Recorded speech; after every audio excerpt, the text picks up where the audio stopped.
জুলাই সনদে ভুল, ভবিষ্যৎ খুনের পথ তৈরি করেছে সহিংসতার আভাস।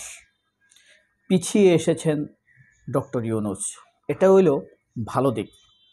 থাম্বনেইলে যে ছবিটা দিয়েছি খেয়াল করেছেন, ছবিটার কিন্তু দুই পার্ট, উপরে একটা পার্ট, নিচে একটা পার্ট। উপরের পার্টটি হলো ডক্টর ইউনূস যখন দেশে আসেন, প্রধান উপদেষ্টা হিসাবে শপথ গ্রহণ করার জন্য প্রস্তুতি গ্রহণ করেছেন বা প্রধান উপদেষ্টা হয়েছেন, তার পেছনে এক ঝাঁক মেধাবী তরুণ যারা মৃত্যু পরোয়ানাতে সাইন করেছিল, মৃত্যুর জন্য প্রস্তুত ছিল এবং মৃত্যুর ঝুঁকি নিয়ে তারা এই আন্দোলন ধীরে ধীরে দানা বাঁধিয়ে উঠেছিল। যেই আন্দোলনের উত্তাপে শেখ হাসিনা পালিয়ে যেতে বাধ্য হয়েছে, ওয়াকারদেরকে প্রতারণার উন্মেষ করে দিয়েছে, মুখোশ খুলে দিয়েছে। আর নিচের ছবিতে যা দেখা যাচ্ছে, ওই লড়াকু যোদ্ধা তরুণদের কেউ পেছনে নেই। পেছনে দেখা যাচ্ছে এক ঝাঁক স্বার্থান্বেষী প্রৌঢ় মৃত্যু পথযাত্রী বৃদ্ধ। ধীরে ধীরে বিপ্লব সরে গিয়েছে, আর সেখানে মান অভিমানের স্থান করে নিয়েছে, দূরত্ব তৈরি হয়েছে, সেই স্থানে জায়গা করে নিয়েছে স্বার্থান্বেষী মহল। দাঁড়িয়ে আছে কে? সেই পলাতক সালাউদ্দিন আহমেদ। এক এক করে আপনি থাম্বনেইলটা আবার দেখবেন ভিডিও শেষ করে। এখন কথা হলো, জুলাই সনদে কি ভুল আছে? জুলাই সনদের 5 নম্বর ধারায় লেখা আছে, অবশ্যই 2024-এর আন্দোলনে সকল মৃত্যুর বিচার করা হবে এবং তাদেরকে শাস্তি পেতে হবে অপরাধের ধরন অনুযায়ী। সকল সহিংসতার বিচার করা হবে। তাহলে বোঝা গেছে যে বিটিভি ভবনে যে আওয়ামী লীগ আগুন দিয়ে ছাত্রদের উপরে চাপিয়েছে, সেটাও ছাত্রদের উপরে চাপানো হবে। মেট্রো রেলের এটা চাপানো হবে। এলিভেটেড এক্সপ্রেসওয়ের এই যে আওয়ামী লীগ আগুন দিয়ে ছাত্রদের উপরে চালিয়েছে বলে প্রচারণা চালিয়েছে, সেটাও চাপানো হবে। পুলিশ হত্যার ব্যাপারটা চাপানো হবে ছাত্রদের উপরে। এই যে একটা মহা ভুল, শব্দ চয়নের কারণে এই ভয়ঙ্কর ভুল হয়ে গিয়েছে। থাম্বনেইলে আমি আল্লামা দেলোয়ার হোসেন সাঈদীর ছবি ব্যবহার করেছি।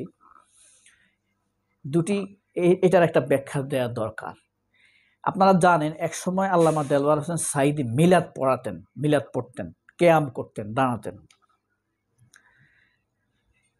এরপরে তিনি যখন প্রমাণ পান যে মিলাদ পড়াটা জরুরি নয়, মিলাদ না পড়লে গুনাহ হয় না,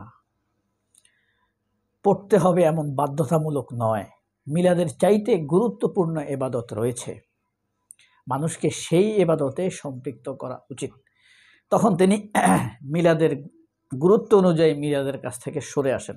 আবার কখনো হারাম বলেননি। এটাই হলো শুদ্ধতা। এ কারণেই আমি আমার দেখা সবচেয়ে দার্শনিক বলেন, রাজনৈতিক নেতা বলেন, গণনেতা জননেতা বলেন, ওয়াজকারী বলেন, ধর্মপ্রচারক বলেন, আমার দেখা এই দেশে সবচাইতে সেরা মনে করি গ্র্যান্ড মার্শাল খ্যাত আমেরিকা কিন্তু দেলোয়ার হোসেন সাঈদীকে, শহীদ দেলোয়ার হোসেন সাঈদীকে গ্র্যান্ড মার্শাল উপাধিতে ভূষিত করেছিল 1994 সালে সম্ভবত আমেরিকায়। এটা তিনি প্রায় 88টি উপাধি পেয়েছেন বিভিন্ন দেশে। আমি একটার কথা বললাম, তিনি কিন্তু কিং ফয়সাল পুরস্কার পেয়েছেন, মুসলিমদের সবচাইতে বড় পুরস্কার, মুসলিমদের নোবেল বলা হয়। যাই হোক, এই যে ভুল বুঝতে পেরে সেটা থেকে সরে আসা, এটা হলো মহান একটা কাজ। এরপরে আপনার ঠিক ইউনূসও এই মহান কাজটি করেছেন, আমার ভালো লেগেছে। যেমন তিনি এই যে 5 নম্বর ধারায় যে ঘোষণার আগে যখন দেখেছে যে এখানে ভুল, 5 নম্বর ধারায় ভুল রয়েছে, যে এটাতে ছাত্ররা ফেঁসে যেতে পারে, নিঃস্বার্থভাবে যারা আন্দোলন করেছে তাদেরকে ফাঁসিয়ে দেওয়া হতে পারে, এই কারণে 5 নম্বর ধারায় ভুল সংশোধন করা হবে। অথচ এর আগে তিনি বলেছেন এটা সংশোধনের, সম্পাদনার, পরিবর্তনের আর কোনো সুযোগ নেই। এটা আলী রিয়াজও বলেছেন, সম্ভবত ডক্টর ইউনূসও বলেছেন, তবে আলী রিয়াজেরটা আমার স্পষ্ট মনে আছে। এই জিনিসটাই আমার ভালো লাগছে। আপনি যখন ভুল বুঝতে পারবেন, আপনি সরলভাবে সেখান থেকে সরে আসবেন। আপনি ভুল করবেন, সেটা বুঝতে পারবেন, আপনাকে ধরিয়ে দেওয়া হবে, আপনার সেটাকে শুদ্ধ করার জন্য আবার সেটার জন্য আপনি মায় মশলা ঢালা শুরু করবেন। এরকম হয় না? ভুলের পক্ষে সাফাই গাওয়া, এটা কিন্তু শয়তানের কাজ। আমি চরমনায় হুজুর রেজাউল করিমকে অত্যন্ত পছন্দ করি। মুফতি রেজাউল করিম খুবই পছন্দ করি। ওনাকে আমি একবার স্বপ্নে দেখেছিলাম। তো উনি পান খান, এটা একটা ভুল হইতে পারে, ভুল কিছু না, এটা একটা মুদ্রা হতে পারে। অনেকে খায় না পান, তো অনেকেই খায়, নেশা তো আর করে না বামপন্থীদের মতো, তাই না? এটার জন্য তো প্রশংসা করতে হবে। কিন্তু এই পানের জন্য যারা খুব সমালোচনা করে, আমি তাদেরকেও খুব সাপোর্ট করি না, মোটেই না। আবার যারা পান খাওয়া এবং জর্দা খাওয়ার পক্ষে হাদিস কোরআন, এই যে মাওলানা আবরার একজন আছে না, খুব মেধাবী লোক, কিন্তু দেখেন সে বলা উচিত ছিল হুজুর এটা না খাইলে ভালো, এটা বলে দিলে সহজ, শেষ। এটা তো গুনার কাজ না, হুজুরেরও গুনাহ হবে না। সে এটার পক্ষে কোরআন হাদিসকে এমনভাবে টানছে যে কোথাও নাই কোরআন এবং হাদিসের জর্দা খাওয়া হারাম, মানে বরং সে উৎসাহিত করছে এমন একটা বিষয়।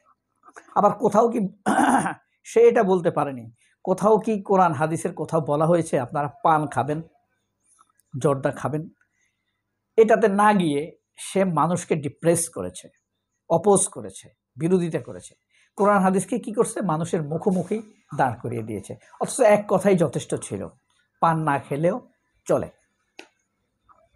ওই যে, কিন্তু দেখেন মুফতি আল্লামা মুফতি রেজাউল করিম শায়েখ কিন্তু এই বিষয়ে সাফাই গান নাই, তিনি চুপ থেকেছেন।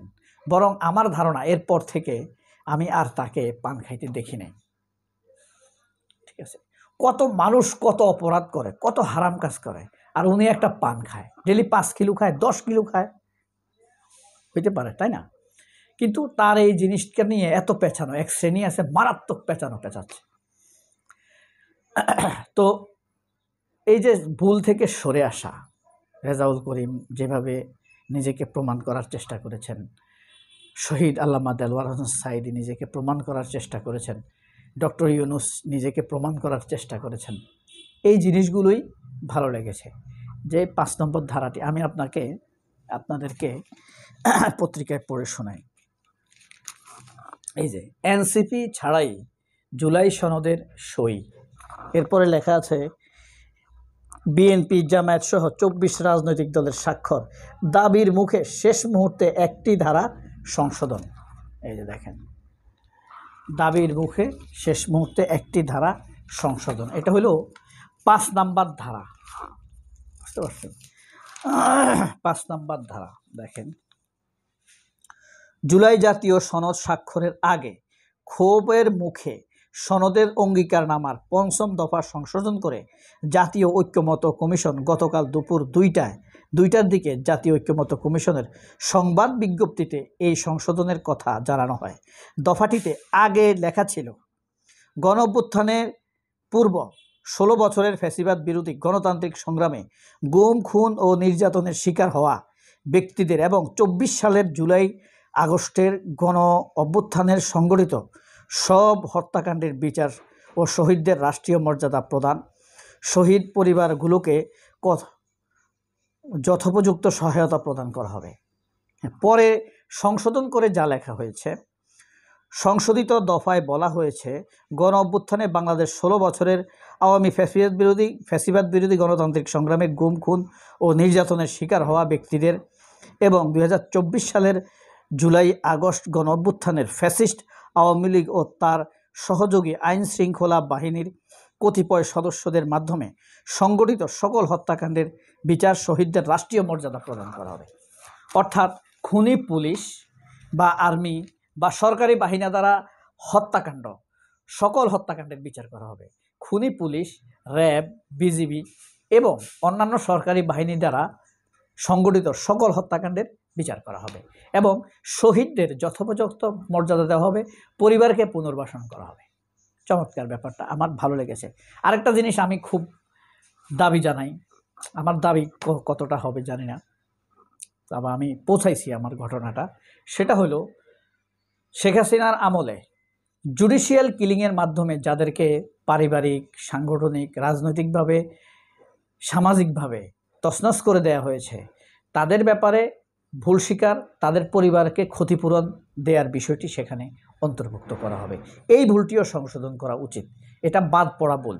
আর ওইটা হলো শব্দগত ভুল, বাক্যগত ভুল। ঠিক আছে, 24-এর বিচার যেটা বলা হয়েছে সেটা বাক্যগত ভুল, আর এটা হলো বাদ পড়া ভুল। ভুল কয় প্রকার? ভাবনার ভুল, ইচ্ছাকৃত ভুল, শব্দগত ভুল, বাদ পড়া ভুল। ভাবনার ভুল, ইচ্ছাকৃত ভুল, এটা শয়তানি। ভাবনার ভুল, ইচ্ছাকৃত ভুল, শব্দগত ভুল, বাদ পড়া ভুল। লেখার ক্ষেত্রে ভুল, এই 4 ধরনের ভুলকে সাধারণত গ্রামাটিক্যালি উল্লেখ করা হয়। সবাই অনেক ভালো থাকবেন। আল্লাহ হাফেজ। আসসালামু আলাইকুম।